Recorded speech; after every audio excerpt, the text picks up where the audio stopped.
This is a moment of truth for Europe. What's happening in Hungary isn't just a local crisis, it's a warning to all of us.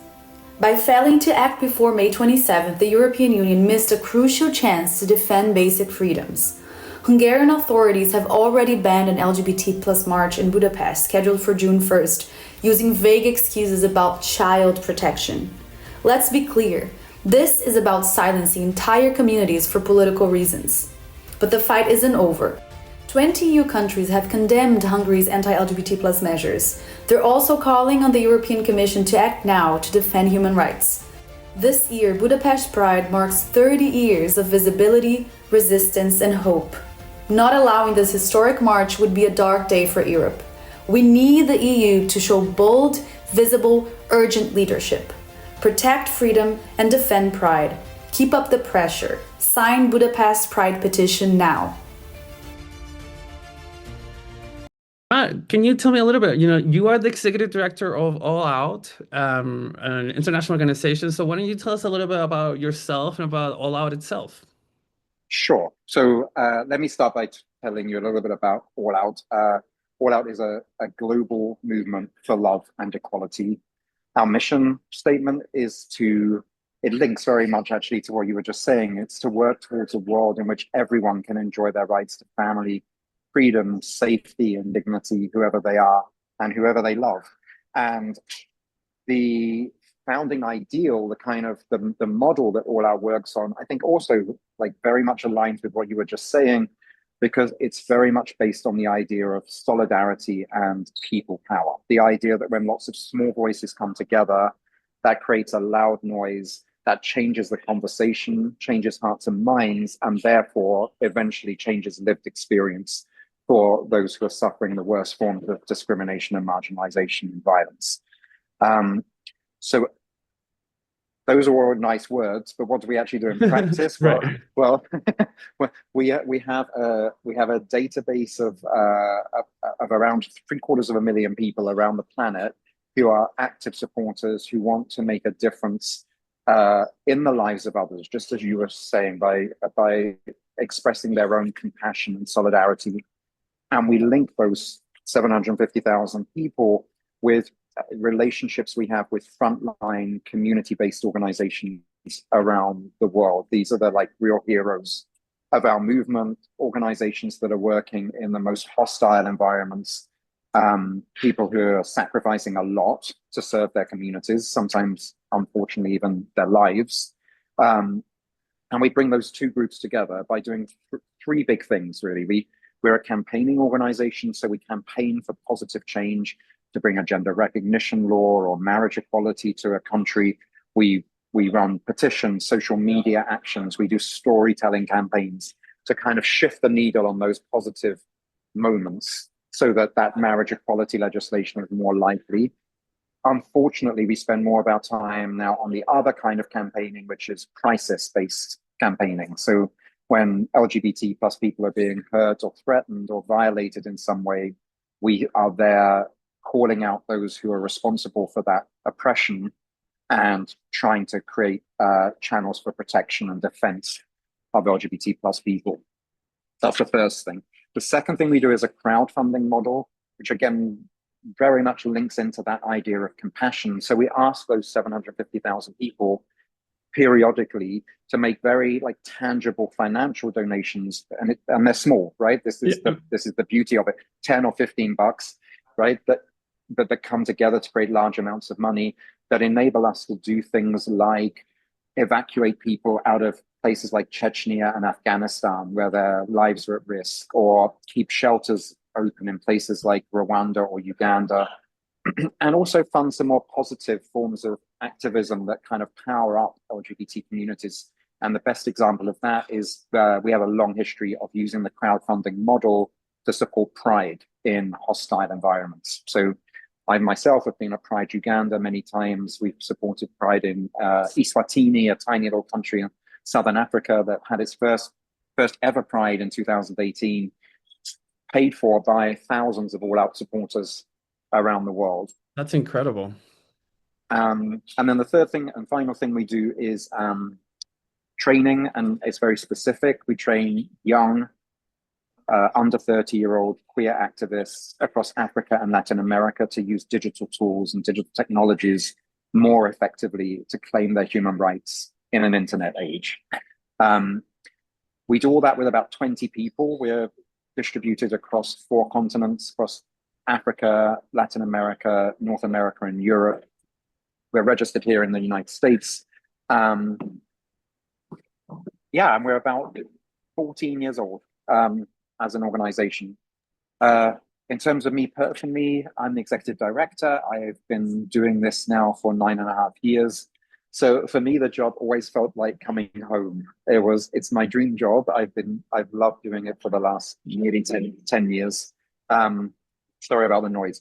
Before that, I was worked for an organization called ActionAid, which works on gender justice and anti-poverty. And before that, I worked for a long time for Amnesty International in various places around the world. I live in Berlin with my husband, who's from Brazil. Yeah, that's me, and that's the organization. That's a mix of world things all in one character. That's amazing. That's incredible. And I feel like, with that with that mix of world comes a lot of knowledge, like, and in many ways privilege of being able to know so much, but also comes with the knowledge of, like, there's so much going on against the queer community in the world. And your organization obviously pays attention to that. You are currently in DC for World Pride DC and all this, conferences that are going on right now, and all focusing on where do we go from here?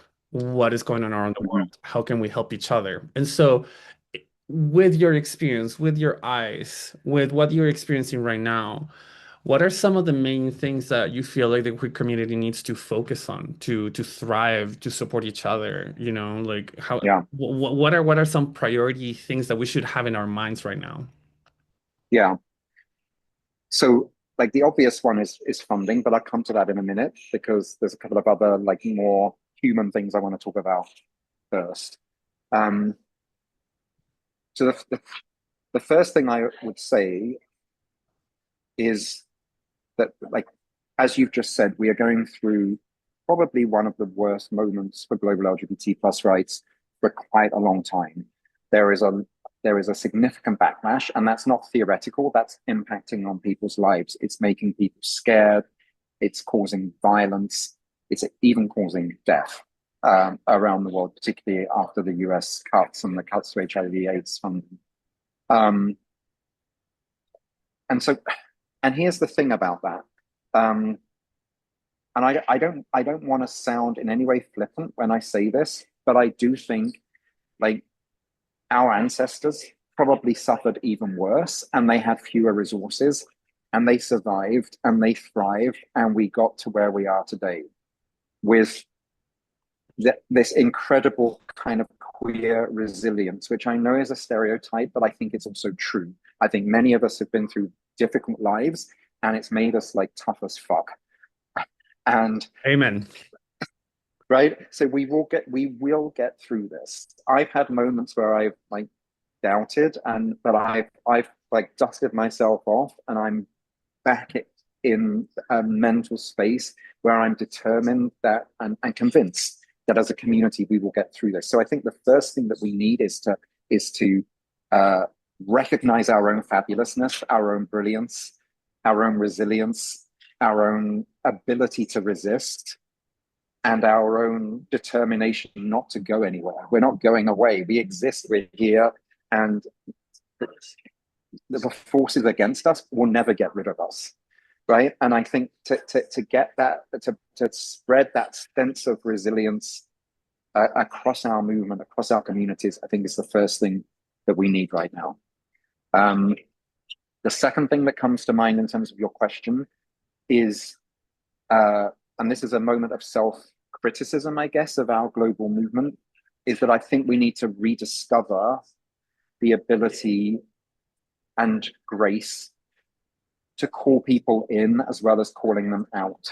I think as a movement, we've become somewhat puritanical. And I do think there is a little bit of a sense that some people out there who are not part of our movement, who are part of this movable middle, right? And the kind of people that if we don't get them and pull them in, then the Trumps of this world will get them.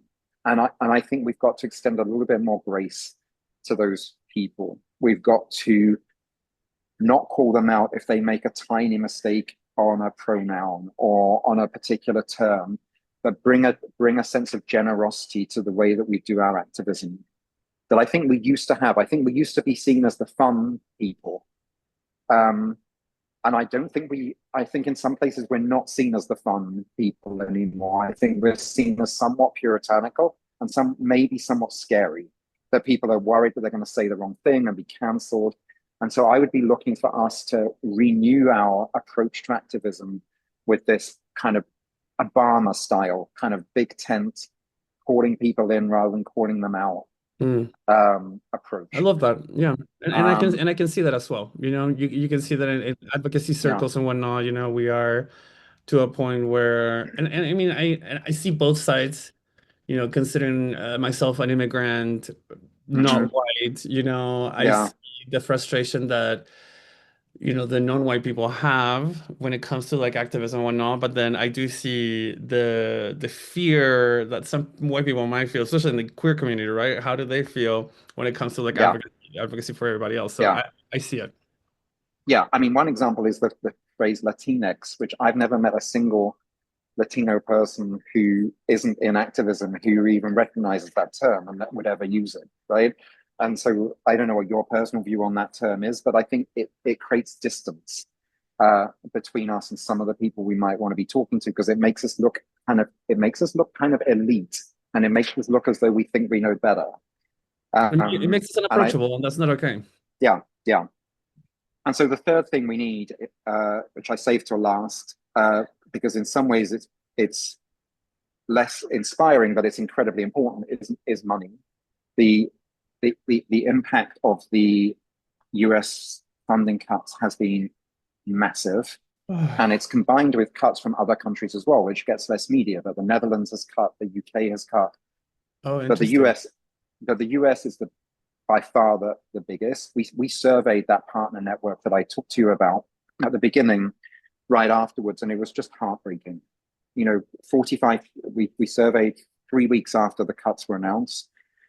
45% of staff in our partner organizations were already gone or had already been dismissed. 75% were saying that. Are you still with me, Felipe? Yeah, I'm listening. Yeah. Oh, yeah. Sorry, I thought. Sorry, I got focused, but I'm here. No, good. 75% said that like they were having to cut back or finish or end like life-saving services such as HIV/AIDS medication and shelters and the refugee evacuation routes. So the current estimation, depending on who you talk to, is that there's between $100 and $150 million has been taken out of the LGBT activism system. So this is like an extinction level event, really, that has massive implications for communities around the world. It's not a theoretical thing on a spreadsheet. This is right now, today, impacting. Like a recent study on South Africa is modeling an additional 500,000 excess deaths from HIV/AIDS over the next 10 years as a result of the cuts. So this is huge, and I don't think it's getting quite the attention it needs to. And so an already underfunded movement is now starved of resources. And so that would be the third thing that we need. And there's not a silver bullet, right? There's not $100 million that's going to drop out of the sky. Correct. So we need to work innovatively and very strategically. And maybe we need to spend a bit less, maybe on things like this. Potentially. Yeah, I guess so. I mean, yeah. Says the ultimate hypocrite who's sitting there enjoying it. But so that, yeah, those would be the three things that initially come to mind. That sense of like power and resilience, that sense of calling people in rather than calling them out, and the need for additional funding. Those would be the three things I would say we need. I love that. And I think those are, like not only sentiments, but also points of action, like, steps to take. Yeah. And so that's really wonderful, because it gives us the opportunity to see, okay, well, how can I be better, or how can I do more? Yeah. And those are the steps. Yeah. So I appreciate that, Matt. Well, honestly, this conversation has been amazing. I feel like there's so much going on in the world when it comes to, politics and the queer community in general. Is there anything else that you would like to leave our viewers with before, we go our separate ways? I'd like to just like maybe lean into one of the first things I said, but just to re-emphasize the fact that this is a long and very bumpy road to equality, right? And we're in this kind of car driving along this road to equality and liberation. And sometimes we go down a very deep bump, and sometimes the car even needs to be pushed into reverse. But the momentum is still forward. And I'm still convinced that we will achieve a world in which we look back at some of the abuses and violations taking place today against our community and really feel completely perplexed about how such human rights violations could be perpetuated against people just because of who they are or who they love. So I do think we will get to a day of true liberation, of true equality and true freedom. And we need to hold the faith and keep working together as a community to do that, despite all our differences. Of which there are many. But there's one thing that unites us, which is sexual orientation, gender identity, and that is what will bring us the victory that we deserve. That's beautiful. And I think that compassionate wish is only fomented as we get more hopeful with what the future holds. Matt, Yeah, Matt, thank you so much once again for joining me for this of little course. conversation. This was very inspiring. I hope that our viewers are also catching, inspiration on things that they can do so that we can, keep going as we always have. Exactly. Felipe, it was very nice to chat with you.